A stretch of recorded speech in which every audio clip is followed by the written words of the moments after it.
Hello, everyone. My name is Sarah Itkin, intuitive counselor, psychic medium, angel channel, and theta healing practitioner. And today I am here doing a reading with Eli.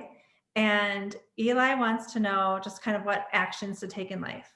So that's what we're going to focus on today.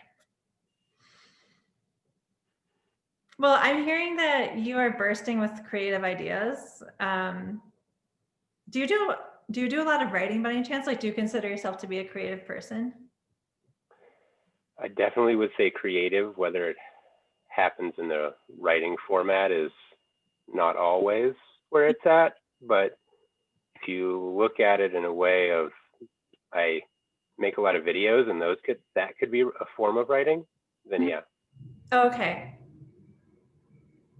So sometimes, like for you, it just seems like there's so many ideas.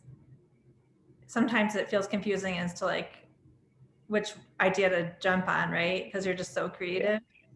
It feels like when I work with people like you, who are so gifted and creative, it's it's just a challenge because it's just almost creates confusion because it's like what do I focus on now? For today, I want to do this. Tomorrow, I want to do that. You know what I mean? And like, how do I put it all together? Yeah. I think that's really good because it's about where to take action is what Right. I'm looking at. Right.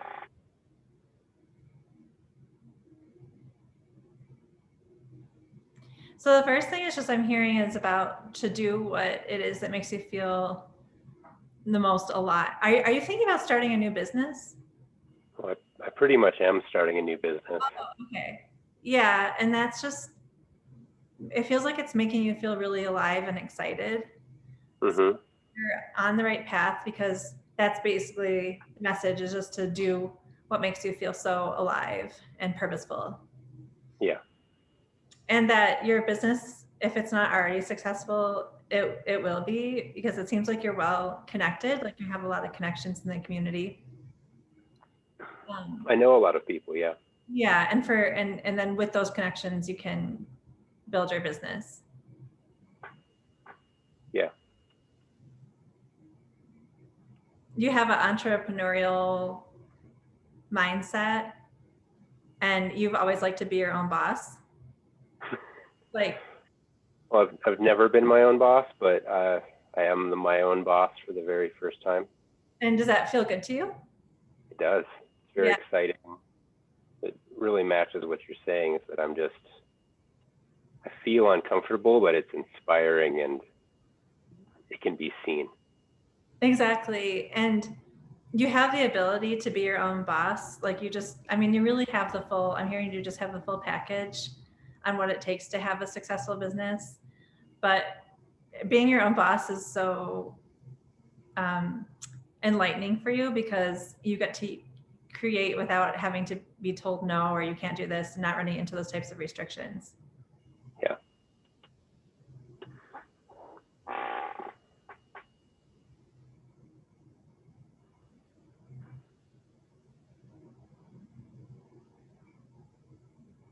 I also see you giving talks. Is part of your business like just connecting with other people and maybe doing presentations and things like that?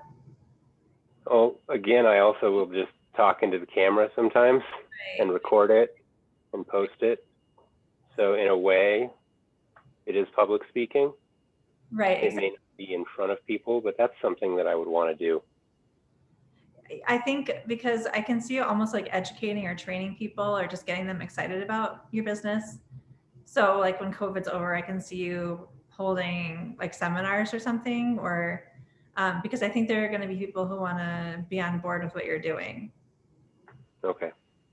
Yeah, like that you can actually. Are you thinking about creating a new company?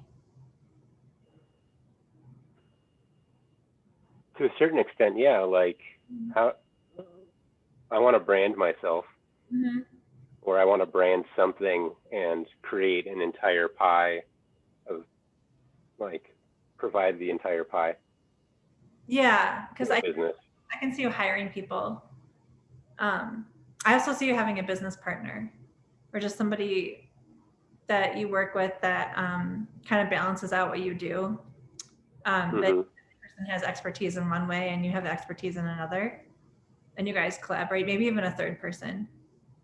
So I don't know if you've found those people yet, but you can just kind of be open to that. If Yeah. that for you. Um, yeah, so it's just really about just trusting in the direction that you're going in. And you do have, I mean, in terms of, again, taking action, you do have the tendency maybe to get a little distracted, and like you get an idea and you want to maybe follow that idea, but it might take you away from like your big picture idea. Yeah. You can just write that, like maybe have like an ideas journal and then write about those ideas in the journal, and then you can pursue them at another time.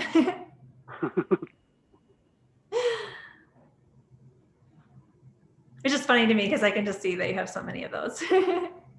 Yeah. I have a lot of idea journals. Yeah, yeah.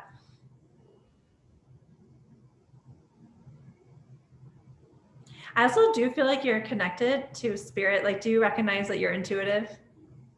Do you ever see, like, do you ever look at and see the same number pattern repeatedly? Will you describe that again? Well, I see that you're connected to spirit, like you're intuitive. And I don't know if you've ever felt that way about yourself. I feel like it's there. I don't think it's maybe attuned, or I haven't trained it, if Yeah, you will, or practiced it. yeah, Like because I don't like my mom, my sister, and my wife pick up on things way more than I do, but I have it. I just don't train it or practice it. yeah, I think that it helps you though in your business and creative space. So what it comes for you, it just is kind of, I'm hearing that there are these aha moments. And a lot of those aha moments are coming from yourself, like your own mental gifts, but some of them are coming from connecting to spirit. And you just don't even realize it. It's just kind of like they insert these ideas into your mind. And Hmm. it's your way of like, with your intuition, I think the way that you work out successfully in business too is that you listen to your gut.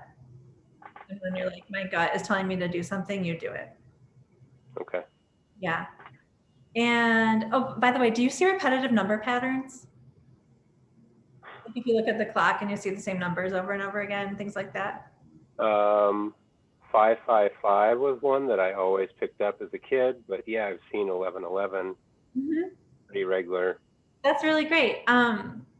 That's a way that the angels are telling me that you're intuitive, because angels communicate through number patterns. So 555 is a really great number because it means like positive changes are happening. And 1111 is just that number that it's like the gateway number that people notice first, and then they start to see other number patterns. But it's just basically like you're on target, it's new, there's new possibilities, it's all very promising, it's all very positive. So you're getting some very good signs. Yeah. Um, yeah. So do you have any other questions? I think if that's the time, then that's perfect. Yeah, that's our time. Great. So thank Yeah, you for taking the time to do this with me today.